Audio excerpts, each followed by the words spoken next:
एक और केस में नैब को शर्मिंदगी का सामना करना पड़ गया है और अब तो ये मामूल ही बन गया है। नैब बड़े बड़े दावे करके गिरफ्तारी करती है, फिर कई माह तक मुलजिम को गिरफ्तार रखती है और तहकीकात नहीं करती है। फिर जब आला अदालतें नैब से सवाल पूछती हैं तो नैब मुतमईन नहीं कर पाती है। नैब पैरागॉन हाउसिंग सोसाइटी केस में नून लीग के रहनुमा ख्वाजा साद रफीक की गिरफ्तारी पर सुप्रीम कोर्ट को मुतमईन नहीं कर सका। इस केस में भी मुतमईन नहीं कर सका। सुप्रीम कोर्ट ने भी नैब की कारकर्दगी पर सवाल उठा दिए और फिर ख्वाजा साद रफीक को जमानत पर रिहा करने का हुक्म दे दिया।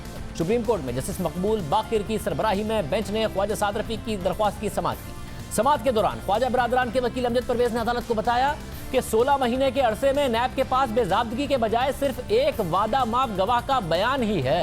अमजद परवेज ने कहा कि चेयरमैन नैब ने कैसर अमीन भट्ट को 2 मरतबा माफी दी है।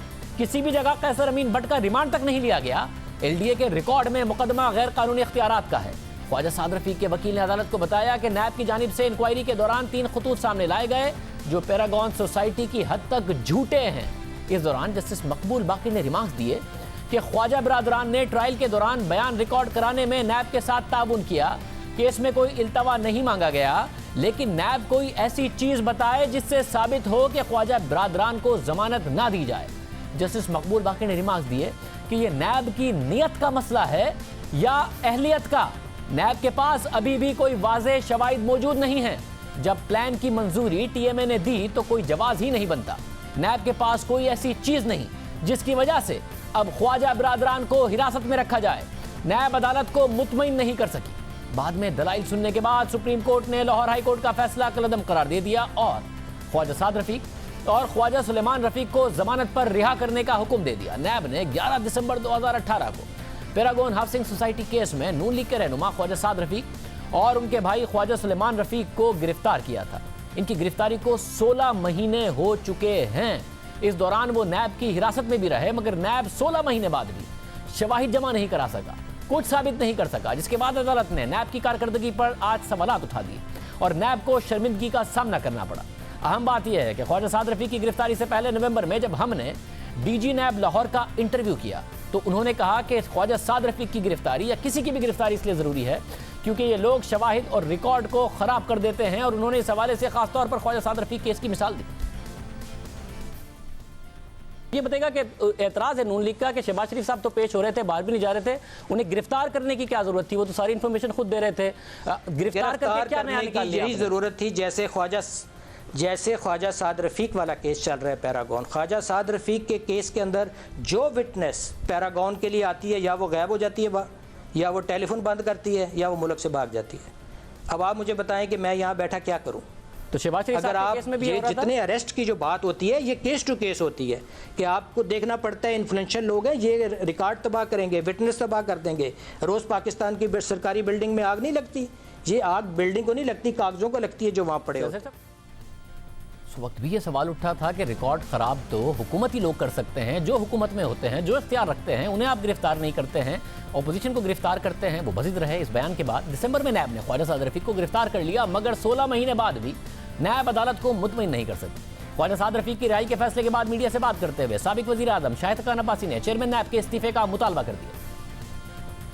क्या 18 महीने साद रफीक साहब और सलमान रफीक साहब की ज़िंदगी के नैब वापस दे सकता है? क्या उनकी इज्जत जिस पर हर्फ आया नैब वापस दे सकता है?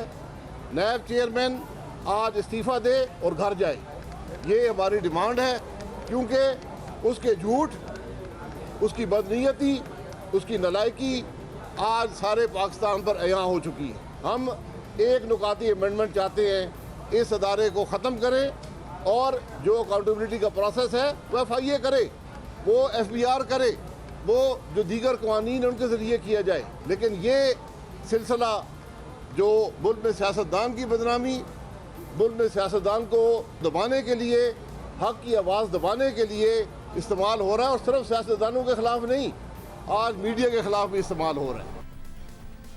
मगर आज बात सुप्रीम कोर्ट तक महदूद नहीं रही। इस्लामाबाद हाई कोर्ट भी आज नैब पर बरहम हुई, बल्कि अदालत ने तो सवाल उठा दिया कि क्या नैब उन्हें ब्लैकमेल करना चाहती है। अदालत ने सवाल उठाया कि क्या नैब जजिस को ब्लैकमेल करना चाहती है। इस्लामाबाद हाई कोर्ट में अकरम दुरानी के केस की समाअत के दौरान नैब ने जजिस के मकान अलॉटमेंट की रिपोर्ट अदालत में पेश की और नैब ने अदालत से रिपोर्ट खुफिया रखने की दरख्वास्त की, जिसे अदालत ने मुस्तरद कर दिया और रिपोर्ट को पब्लिक करने का हुक्म दिया कि अवाम के सामने लाया जाए।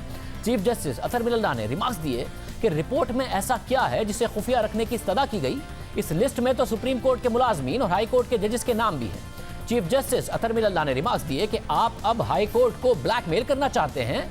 मुझे अलॉटमेंट 18 अप्रैल 2019 को ही। जस्टिस मियां गुल हसन ने पूछा कि क्या वो अलॉटमेंट भी मुल्जिम ने की थी। चीफ जस्टिस अतर मिल्ला ने कहा कि आपने रिपोर्ट खुफिया रखने की इस्तदा की।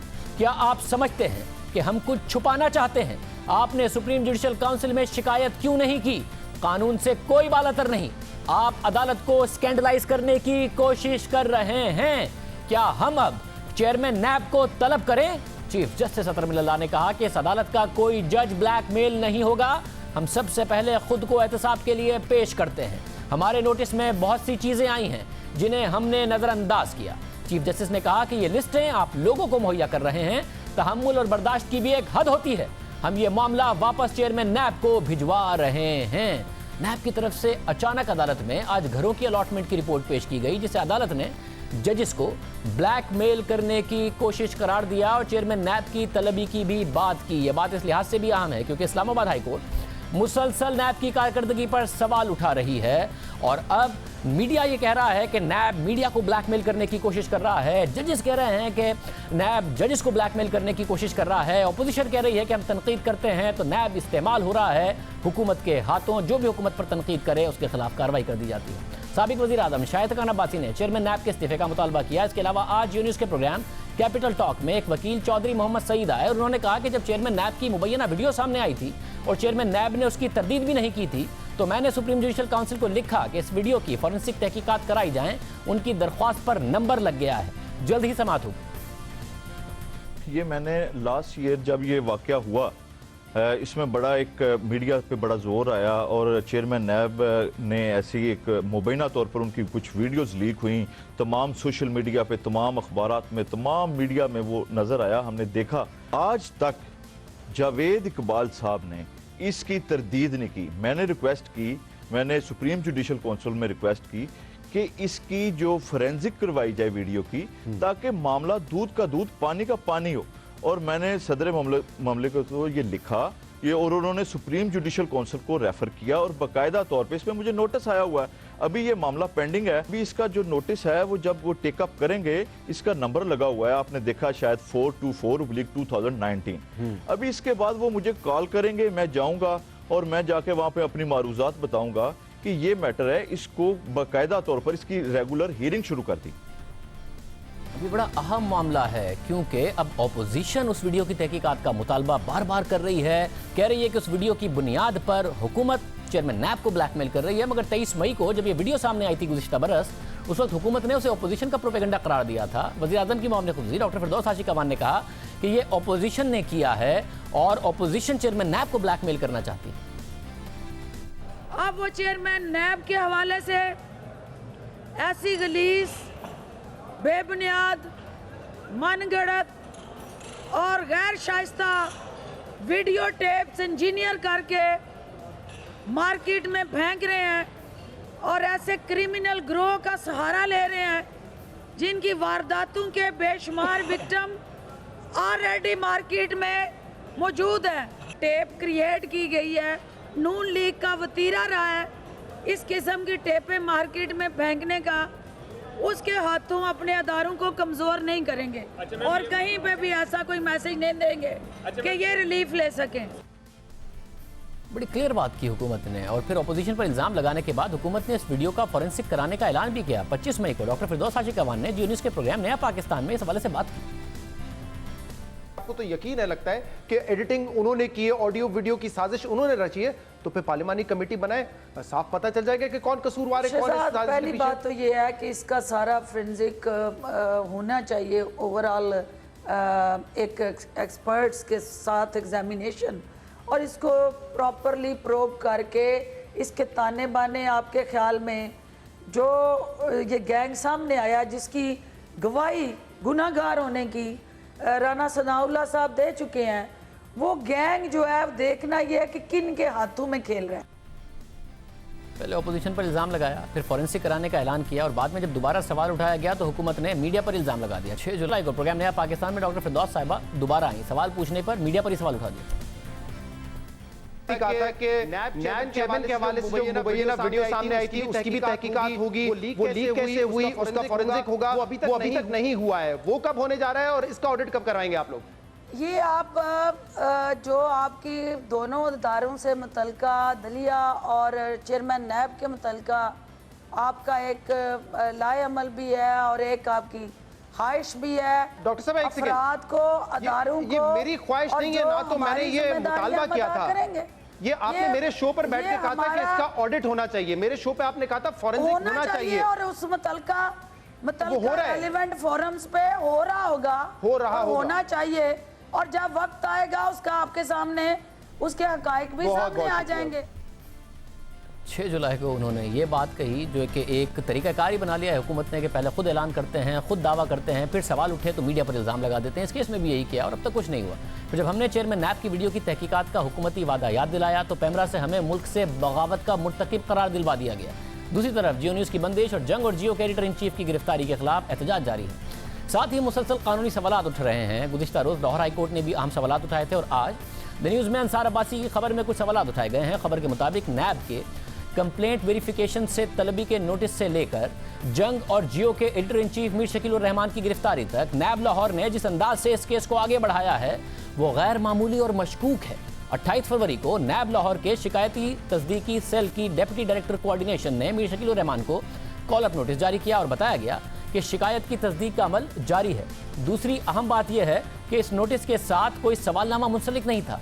5 मार्च को मीर शकील उर रहमान नैब ऑफिस में पेश हुए और उन्होंने नैब हुकाम को 2 सफ़हात पर मुश्तमिल वजाहत पेश कर दी, लेकिन नैब हुकाम ने उसे वसूल करने से इनकार कर दिया। खबर के मुताबिक नैब हुकाम ने मीर शकील उर रहमान से शिकायत के मुतालिक सवालात किए तो मीर शकील ने हुकाम को बताया कि यह 34 बरस पुराना मामला है, लिहाजा 1 हफ्ते का वक्त दे दिया जाए ताकि पुराने रिकॉर्ड को देखकर बताया जा सके। खबर के मुताबिक मीर शकील उर रहमान ने तहरीरी सवालनामा फराहम करने को कहा, लेकिन नैब हुकाम ने इनकार कर दिया। फिर खबर के मुताबिक बाद में मीर शकील उर रहमान ने दरख्वास्त की कि कम अज़ कम उन्हें सवालात लिखने की इजाज़त ही दे दें। पहले तो नैब हुकाम ने दरख्वास्त कबूल करने से इनकार कर दिया, लेकिन जब मीर शकील उर रहमान ने वहाँ नस्ब CCTV कैमरे की तरफ इशारा करते हुए कहा कि देखें ये सब कुछ रिकॉर्ड हो रहा है, तो फिर नैब हुकाम ने उनकी दरख्वास्त कबूल कर ली। फिर नैब हुकाम ने 13 सवालात बताए जो मीर शकील उर रहमान ने कागज़ पर लिखे। फिर खबर के मुताबिक मीर शकील उर रहमान ने तमाम दस्तावेज़ात जमा करने, उनका जायज़ा लेने और उसके बाद उन 13 सवालात का जवाब लिखने में 1 हफ्ता लगाया। साथ ही दस्तावेजी सबूत भी जमा किए, मगर नैब ऑफिस में दोबारा पेशी से एक रात कबल यानी 11 मार्च को नैब ने पहली मरतबा मीर शकील उर रहमान के घर पर 26 सवालात पहुंचा दिए। 1 रात पहले 26 सवालात भिजवा दिए गए। पहले सवालनामा देने से इनकार किया, फिर पेशी से 1 रात पहले सवालनामा भिजवा दिया और 26 सवालात के जवाब तलब कर लिए। शिकायत की तस्दीक के मरहले में इस जल्दबाजी की कोई वजाहत पेश नहीं की गई। खबर के मुताबिक नैब लाहौर के दफ्तर में पेश होने के 20 मिनट बाद ARY ने खबर नशर करना शुरू कर दी। 20 मिनट बाद ही कि नैब वालों ने मीर शकील उर रहमान को गिरफ्तार कर लिया है। इस बात की कोई वजाहत नहीं की गई कि नैब वालों ने मीर शकील उर रहमान के जवाबात का कब जायजा लिया, कब चेयरमैन नैब ने उनकी गिरफ्तारी के वारंट पर दस्तखत किए।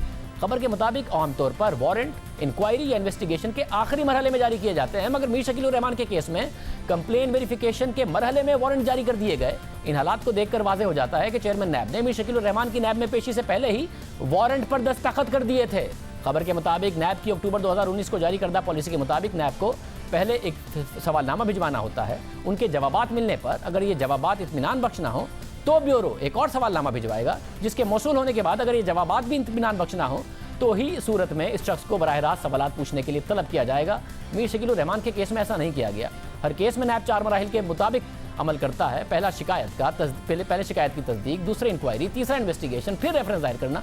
मगर मीर शकील उर रहमान के केस में नैब इस कदर जल्दबाजी में था कि उसने अपने ही तयशुदा तरीक़ाकार की खिलाफ वर्जी कर दी और शिकायत की तस्दीक के पहले मरहले में ही उनको गिरफ्तार कर लिया गया। प्रोग्राम में ब्रेक शामिल करते हैं, एक और आम पर बात करें।